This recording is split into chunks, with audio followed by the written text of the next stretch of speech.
जी हाँ दोस्तों, तो I welcome you all to my YouTube channel. और आज हम दोस्तों एक नई सीरीज स्टार्ट करने जा रहे हैं जो कि इंजीनियरिंग सर्विसेज के पेपर वन, यानी कि जो प्रीलिम्स में पेपर वन आता है, general studies and engineering aptitude, उनके प्रीवियस ईयर क्वेश्चंस का आज डिटेल में एनालिसिस करेंगे सब्जेक्ट वाइज कि किस तरीके से प्रीवियस ईयर क्वेश्चंस को हमें टैकल करना है और किस तरीके से उन प्रीवियस ईयर क्वेश्चंस से हमें आइडिया लेना है कि नेक्स्ट ईयर क्या क्वेश्चन आ सकता है। तो देखते हैं दोस्तों इस वीडियो में क्या क्या है। तो इस वीडियो में सबसे पहले दोस्तों मैं अपने आप को आप लोगों से इंट्रोड्यूस करूंगा अबाउट मी। सेकेंड इज कि हम ईएससी प्रीलिम्स पेपर वन, जो जनरल स्टडीज का जो पेपर वन होता है, उसमें ethics and values in engineering profession के 2017 ये जो क्वेश्चंस हैं उनको देखेंगे दोस्तों। ये जो नया पैटर्न इंजीनियरिंग सर्विसेज का आया था उसके अकॉर्डिंग सबसे पहले ये पेपर 2017 में कराया गया था। तो 2017 के हम एथिक्स के पीवाईक्यू आज देखेंगे। एंड वेटेज ऑफ एथिक्स देखेंगे जो 2017 में जो पेपर वन था, टोटल 200 मार्क्स का, उसमें एथिक्स का क्या वेटेज था और कैसे ईयर ऑन ईयर एथिक्स का वेटेज बढ़ा है। हम difficulty level of the questions के ऊपर भी बात करेंगे कि क्वेश्चंस की डिफिकल्टी लेवल क्या थी। तो दोस्तों ये सबसे पहले मैं अपने बारे में आपको बता देता हूँ कि गेट में I have scored 99.8 plus percentile with GATE score of 830 plus. I have been selected in Indian Oil Corporation Limited, which is a Maharatna PSU। मैं Bhabha atomic research centre BARC में भी मेरा सिलेक्शन हो चुका है। एंड मैंने हिंदुस्तान पेट्रोलियम में भी सिलेक्शन लिया है, यानी कि I am selected in 2 Maharatna PSUs and one जो हमारा भाभा एटॉमिक रिसर्च सेंटर है under department of atomic energy. I am having 9+ years of work experience दोस्तों, and since past many years I have been guiding many students for technical examination. तो एक बार मैं अपने engineering services के prelims के score card को आपको इंट्रोड्यूस कर देता हूं दोस्तों।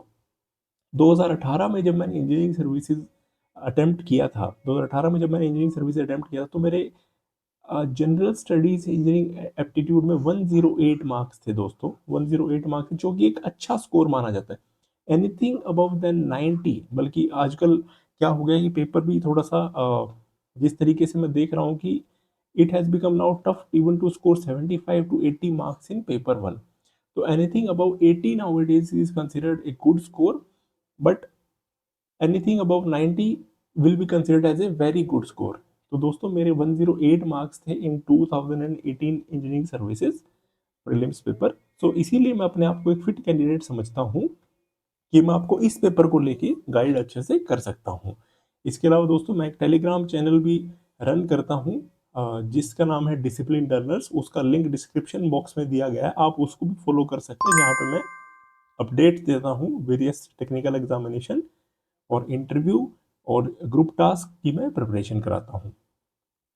तो देखिए दोस्तों बढ़ते हैं क्वेश्चन नंबर वन की तरफ। देखिए क्वेश्चन को ना डिटेल में पढ़ते हैं, क्या क्वेश्चन कहना चाह रहा है। Consider the following factors in making ethical judgement. हमें एथिकल जजमेंट लेना है तो उसके लिए फैक्टर्स देखने हैं। One, the motive from which the action springs, यानी कि एक्शन के पीछे का मोटिव क्या है, जो भी मैंने एक्शन किया उसके पीछे का मोटिव क्या था। Second, the nature of the act itself, जो एक्ट हुआ, जो एक्ट किया उसका क्या नेचर था। Including the means adopted, including the means adopted, यानी कि पहली चीज तो मोटिव, मोटिव उसके पीछे का मोटिव क्या था, उसका नेचर ऑफ द एक्ट।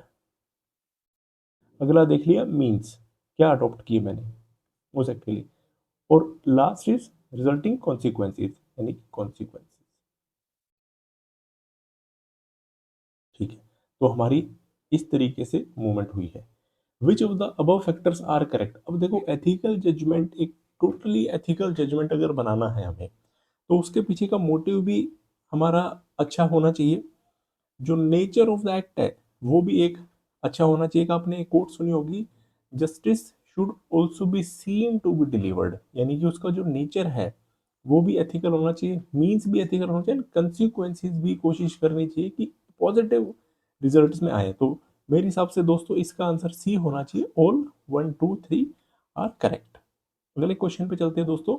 तो ये 2017 का ही क्वेश्चन पेपर है, उसी से मैंने ये यहाँ निकाले हुए हैं। अगला जो 20th क्वेश्चन आया था दोस्तों, देखिए, the ethical skills are, first A option में दिया हुआ है care of possessions, modesty, posture, self reliance, tidy appearance. अब ये देखिए पोस्चर, यहाँ मुझे गड़बड़ लग रहा है कि यार पोस्चर का एथिकल स्किल से क्या लेना देना है।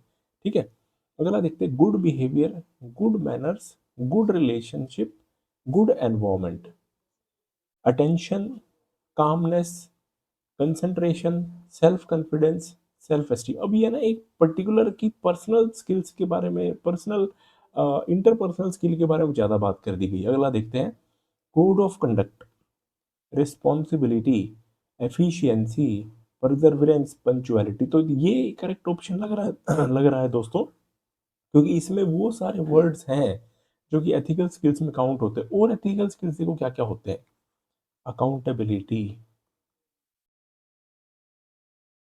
ट्रस्टवर्दीनेस,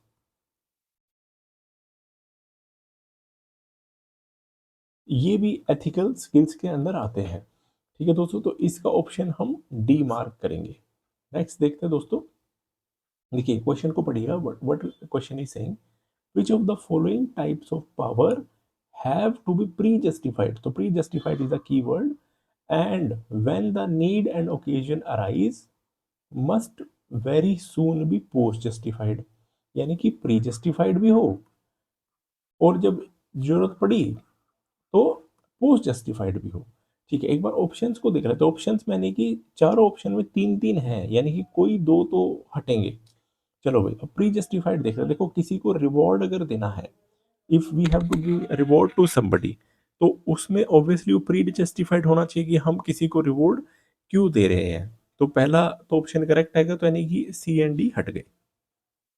ठीक है, अब दोनों में है कोerसिव पावर आ गई, चलो ये भी ठीक हो गया क्योंकि इन दोनों ऑप्शन में टू है। अब देखते 3 और 5 में legitimate power and referent power. देखिए लेजिटिमेट पावर जो है, यानी कि किसी की आपने लेजिटिमेसी अगर रिकॉग्नाइज करनी है, तो वो भी प्री जस्टिफाइड होनी चाहिए as similar to reward power. और ज़रूरत पड़ने पर आपको कहा भी जा सकता है कि भाई आपने इसको क्यों लेजिटिमेसी दी, तो वो भी आप फिर कहेंगे हाँ जी, because of so and so reasons it this legitimate power has been use. तो इसका ऑप्शन दोस्तों हो जाएगा करेक्ट ए, 1 2 3। नेक्स्ट क्वेश्चन देखते हैं दोस्तों, ethical issues that can affect an engineer's professional and personal life. यानी कि प्रोफेशनल और पर्सनल लाइफ, एक इंडिविजुअल की बात करी गई है, दैट कैन अफेक्ट इंजीनियर्स, एक इंडिविजुअल की बात करी गई है। तो एथिकल इश्यूज, देखो ये हमें पता है कि यार मोरल्स आर नॉट, ये माइक्रो और माइक्रो एथिक्स, तो यानी कि इन्हीं में से एक ऑप्शन है, क्योंकि morals are exactly not ethics and rights are not exactly not ethics. Ethics एक ब्रॉड टर्म है। ठीक है, अब देखो, जो मैक्रो एथिक्स है ना, मैक्रो एथिक्स इंडिविजुअल की बात नहीं करता, माइक्रो एथिक्स इंडिविजुअल की बात करता है। Micro ethics talks about the individual. ठीक है, उस इंडिविजुअल की जो एथिकल ट्रेट्स हैं उसके बारे में माइक्रो एथिक्स बात करता है। मैं आपको एक चार्ट के माध्यम से दोस्तों दिखाता हूँ, इस चार्ट को देखिएगा बड़े ध्यान से। ये जो माइक्रो एथिक्स है, ये personal decision about ethical situations, personal decisions हैं, एक इंडिविजुअल के बारे में बात करेगी, जैसे कि क्या है, ऑनेस्टी, इंटीग्रिटी, फेयरनेस। ऐसे ही वही इंडिविजुअल जो प्रोफेशनलिज्म में जाता है, तो माइक्रो एथिक्स उसके लिए क्या हो जाएंगे कि भाई उसकी कॉम्पिटेंस क्या है, is he adhering to safety और not, is he ensuring quality. इसका उल्टा हो जाएगा मैक्रो एथिक्स, इसका ब्रॉड टर्म हो जाएगा मैक्रो एथिक्स, जहाँ पे सोशल रिस्पॉन्सिबिलिटी की बात करने लग जाए, सस्टेनेबल डेवलपमेंट की बात करने लग जाए, तो that will be macro ethics, जहाँ पे public at large is the stake holder. ये की टर्म है दोस्तों कि in macro ethics public at large is stake holder. ठीक है, तो दोस्तों इसका आंसर हो जाएगा माइक्रो एथिक्स। तो देखिए हमने ये देखा कि जो 2017 का जो इंजीनियरिंग सर्विसेज का पेपर है, उसमें एथिक्स के 4 सवाल आए थे मात्र। यानी कि 2 मार्क्स का एक सवाल है, तो 8 नंबर टोटल हो गए एथिक्स में से। अब देखो, इसमें से मुझे थोड़ा सा टीडीएस क्वेश्चन जो लगता है, वो केवल मुझे थोड़ा सा इसको कह सकते हैं, ये थोड़ा सा टीडीएस मुझे लगा, क्योंकि हो सकता है यहाँ पे कोई गलती कर दे। बट बाकी 3 क्वेश्चन दोस्तों डुएबल थे, ये थोड़ी सी प्रैक्टिस से किए जा सकते हैं।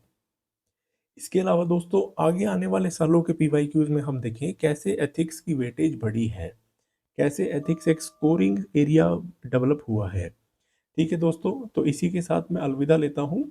और मैंने एक वीडियो बनाई हुई है दोस्तों, जिसमें इंजीनियरिंग सर्विसेज की मैंने कट ऑफ एनालाइज करी हुई है।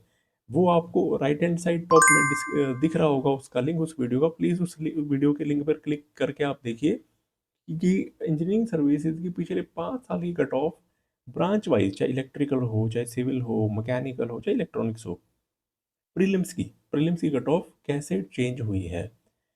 और मैंने नीचे डिस्क्रिप्शन बॉक्स में अपने टेलीग्राम ग्रुप का लिंक दे दिया दोस्तों, तो you can join that group as well. Thank you दोस्तों, थैंक यू सो मच।